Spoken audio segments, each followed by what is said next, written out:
अस्सलाम वालेकुम। सब्सक्राइब कीजिए हमारे यूट्यूब चैनल को और बेल के आइकन को दबाएं हमारे लेटेस्ट वीडियो सबसे पहले देखने के लिए। په اخر کې یو څو منټه پاتې شو او په تادی کې به یو څو خبرې ذکر کوم چې د هغې د لاسه زړه نرمي او موږ ټول دا غواړو که نه غواړو؟ تاسو دا غواړئ که نه؟ موږ ټول دا غواړو چې دلته په یو څو خبرو کې په یو څو نقاطو کې دا خبره راجمع کوم. خبره اوږده ده او ټیم هم موږ سره نشته، یو څو منټه پاتې. اولنۍ خبره، اولنۍ کار چې د هغې د لاسه زړه نرمېږي، رب العالمین ته سوال کول او د هغه نه دعاګانې غوښته. الله سوي وإذا سألك عبادي عني فإني قريب أجيب دعوة الداعي إذا دعان. وی چې کله پیغمبر زما بندگان تعالی تپوس کې زما مبارک زه نږدې ما څوک چې زما نه څه غواړي زه ول ورکوم، څوک دعاګانې غواړي زه ول قبلوم.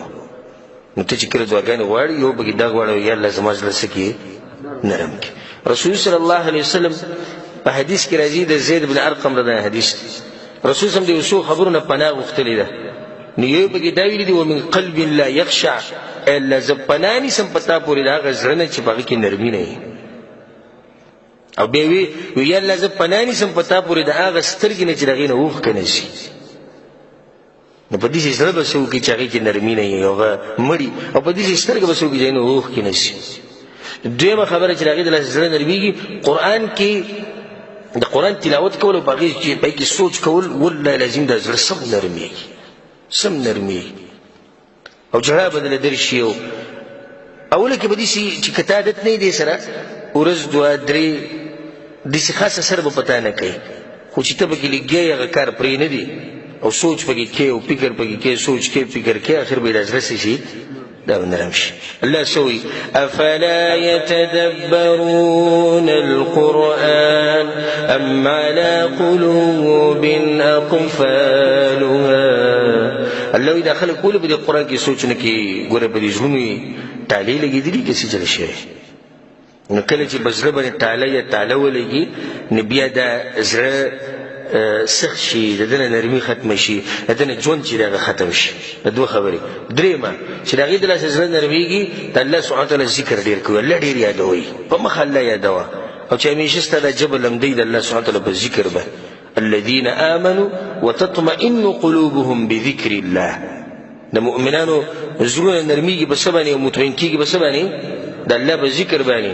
الا بذکر الله تطمئن القلوب. الله خبردار یقینا زړونه مطمئن کېږي زما په یادولو سره، یعنی بله لار نشته. لکه تاسو دا غواړئ چې ستاسو دا زړونه نرم شي او ژوندي شي او مطمئن شي، نو د الله سبحانه وتعالی ذکر ډېر کوي، خاص کر هغه ذکر چې د سحر او ماښام د ذکر دی، فرض مانځنه باید چې کوم ذکر چې دا نه پاتې نه شي. څلورمه طریقه چې د هغې د لاسه زړه نرمېږي چې انسان استغفار او توبه ډېر وباسي الله سبحانه وتعالی ته، دې سره زړه نرمېږي. نو داسې کار وکړئ چې یو نوی ژوند شروع کړئ، الله سبحانه وتعالی ته رجوع وکړئ او دا زړه به هم نرم شي. په مخه د استغفر الله استغفر الله ټکې وایي، استغفر الله واتوب الیه. رسول الله وسلم به په یو مجلس کې 100 پیرې او یا پیرې الله سبحانه وتعالی ته رجوع کول او توبه به یې ویسته. حالانکه هغه انسان چې د هغه تېر شوي راتلونکي خطاګانې الله بخلي دي، هغه انسان چې هغه د ګناهونو نه پاک دی او هغه دا خبره کوي موته خو شپه ورځ هم په ګناهونو کې تېرېږي. نو د دې ګناهونو د لاسه زړه ما ووایي چې سختي نرمۍ به بیا څنګه استغفار او توبې ډېرې وباسي. او دا مه وایي چې زما ګناهونه ډېر دي، د تاسو ټول له دا زیری در کومه، او دا الله سبحانه وتعالی په خپل قرآن کې دا زیری بیان کړی دی او غوږ ورته کېږي سم به خوشحاله شي. الله وایي قل يا عبادي الذين اسرفوا على انفسهم لا تقنطوا من رحمة الله.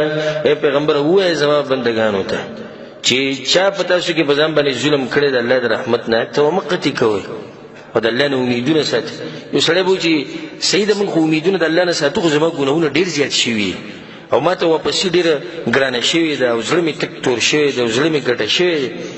نو زما مبارک الله سوي هم په دغه آیت کې او د دغه ځینې مخکې الله بیا سوي ان الله یغفر الذنوب جمیعا. الله به دلوي دا ټول ګناهونه وبخي. لکه ته ډېر ګډوډ شوی او ډېر ستانه شوي انسان دی، خطا کیږي په ګناهونو کې واقع کیږي نو څه چې شي دغه شوي او تیرې چپېږي څه چې شوي دغه شوي دي اوس نوی ژوند شروع کړه استغفار ډېر کړه الله سبحانه تعالی به ستا د زړه نرم کړي.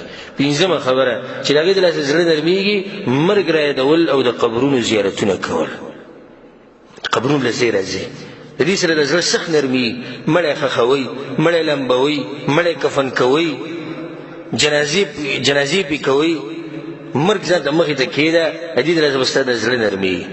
امام سفیان ثوري رحمه الله چې کله به اوده شو دغه مبارک راځي چې کله به اوده شو بیا به پاسې په دې خوب کې هغه دې سره پاسېدو لکه د یو سړی چې یېرېږي داسې یکدم راپاسي اچانک هغه به هم دغه شان راپاسېدو په دې خوب کې. امام سفیان ثوري رحمه الله نو هغه کور والا به ورته ووایي ښځې به ورته ووایي بچو به ورته ووایي پلاره څه چلی وي النار جهنم ووایي جهنم مشروبه کړی به خوب راله نه راشي چې سترګې میله ورشي به جهنم راته مخې ته چې سترګې میله ورشي قبر راته مخې ته شي چې سترګې مې ورشي الله ته مخامخ کېده راته مخې ته شي. دا د مؤمن شانې ته سوچ چې دې سړي زړه به څنګه وي سخت به وي که نه د زړه به سم نری وي چې دله خوب نه ورځي د دې خبرې د لاسه چې جهنم دی او عذاب دی. ځکه امام مناوي رحمه الله وی که ته دوایي غواړې د دې دپاره چې زړه دې سخت شوی دی نو غټه دوایي اوچته دوایي دا ده زیارة القبور د قبرونو زیارتونه کول والتأمل في حال المقبور او کوم چې په قبر کې پروت دی د په حال کې سوچ کول وما بعده من البعث والنشور او دا غینه په دې کې سوچ کول چې الله ته مخامخ کېدی الله ته ودرېدلی نو کله چې تا د مرګ مبارکې سوچ کوو او د مړو خواله تلې راتلې او قبرونو ته تلې راتلې الله سبحانه تعالی به ستا د زړه څه کړي دا به نرم کړي. شپږم سبب چې د هغې د لاسه زړه نرمېږي د نیکانو خلکو سره ناسته پاسته کول او د نیکانو خلکو د سیرت مطالعه کول د دې د لاسه د زړه سخت نرمېږي. الله سبحانه وتعالى خپل پیغمبر ته وي واصبر نفسك مع الذين يدعون ربهم بالغداة والعشي يريدون وجهه. او پیغمبر ځان ټینګ کړه د خلکو سره چې هغوی سحر ماښام الله سبحانه وتعالى نه دعاګانې غواړي او هغه ته جاړي او هغوی کې عاجزي. الله پیغمبر ته وي د خلکو مجالس په ځان باندې لازم کړي. يريدون وجهه هغه خلک چې اخلاص پکې دی هغه خلک چې د الله د رضا لپاره بندګي کوي. ای پیغمبر دې خلکو سره کښېنه. بیا ورته الله وي ولا تعد عیناک عنهم تريد زینة الحیاة الدنیا. ای پیغمبر وي د هغه خلکو طرف ته ګورې د سره ونه ګورې کوم چې دنیا غواړي او د دنیا ګډوډ کړي بلکې ته د هغه خلکو سره ناسته پاسته کوو چې هغه نیکان دي. ګوره نیکان خلک که ستا زړه سخت شوی وي هغه به ته څه نصیحت وکړي د هغوی په مجلس کې به چې د ښه خبره واورې د هغې د لاسه به ستا زړه څه شي هغه به نرم شي. نیکانو خلکو سیرت وایي ګوره د رسول صم د سیرت راواخله وایي سره زړه به سم نرم شي. د صحابه کرامو د سیرت راواله دا چې ته وایې د زړه به دې سخت نرم شي او سیرت ګوره په زړه باندې سخت اثر کوي. د نیکانو خلکو سیرت مطالعه کوئ هغوی سره ناسته پاسته کوئ. او د قیامت په ورځ الاخلاء یومئذ بعضهم لبعض عدو. الله وایي د قیامت په ورځ به ټول ملګري د یو بل دشمنان ټول ملګري چې د چا سره دې ملګرتیا ده دا ټول به د یو بل دشمنان بیا الله خوږه خبره کوي الا المتقین مگر پرهیزګار خلک دوی به د یو بل سره دوستي په آخرت کې وي. نه که ته داسې دوستي غواړې چې هغه په دنیا کې مې او په آخرت کې مې او زړه دې ورسره نرم شي نو بیا نیکانو خلکو سره ناسته پاسته کوه. اومه طریقه چې د هغې د لاسه زړه نرمېږي د غریبانانو او د کمزورو خلکو سره ښه کوه. د دې سره د زړه نرمېږي. حدیث کې راځي ابو هريره رضی الله عنه ان رجلا شکا الى النبي صلى الله عليه وسلم قسوة قلبه. یو سړی راغی په رسول الله پسې وی رسول الله زړه مې سخت شوی. رسول الله صلی الله علیه وسلم ورته وی نو بیا یاد ساته دا خبره که ته دا غواړې چې زړه دې نرم شي رسول الله ورته فاطعم المسکین مسکین له خوراک ورکوه غریبانان له خوراکونه ورکوه وامسح برأس اليتیم او د یتیم په سر باندې لاس راکاږي د یتیم په سر باندې چې لاس راکاږي او غریبانان له خوراکونه ورکوي د دې د لاسه زړه نرمېږي. د حدیث امام احمد بن حنبل رحمه الله راوړی. اتمه طریقه چې د هغې د لاسه زړه نرمېږي د بیمارانو خلکو خواله تله.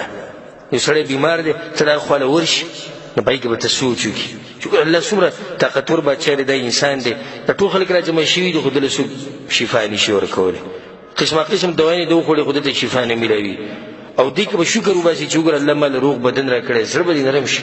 نهمه طریقه چې د هغې د لاسه زړه نرمېږي د فرض مانځه خیال ساتل په جوماتونو کې او نفلي مونځونه ډېر کول. نفلي مونځونه چې کله ته ډېر کې او جمعات کې فرض مونځ کې د لاسه زړه نرمېږي. لسمه طریقه هغه ده چې کوم خلکو چې زړونه سخت شوي دي الله سبحانه وتعالی تباہ او برباد کړي او الله سبحانه وتعالی هلاک کړي یا الله سبحانه وتعالی دغوی ژوند چې دغه خراب کړی دی او هغوی د دین نه لرې شوي دي دغه خلکو د حالاتو نه عبرت اخیسته چې کله ته دغه خلکو د حالاتو نه عبرت اخیستو نو ستا زړه به صحیح هغه به نرم وي تلک عشرة کامله دا لس خبرې ده اگر که نور هم ډېرې خبرې شته چې د هغې د لاسه زړه نرمي خو په دې باندې به اکتفا وکړو د وخت د کمي د لاسه الله سبحانه وتعالی دې زموږ د زړونه نرم کړي او الله سبحانه وتعالی دې موږ له توفیق راکړي د قرآن او حدیث ته خدمت کولو او الله سبحانه وتعالی دې څنګه چې په دې مبارک جومات کې موږ یو ځای کړي یو دغه شان الله سبحانه وتعالی موږ په جنت الفردوس کې د خپل پیغمبر صلی الله علیه وسلم سره یو ځای کړي. هذا والله اعلم وصلى الله وسلم على نبينا محمد وعلى اله وصحبه اجمعين.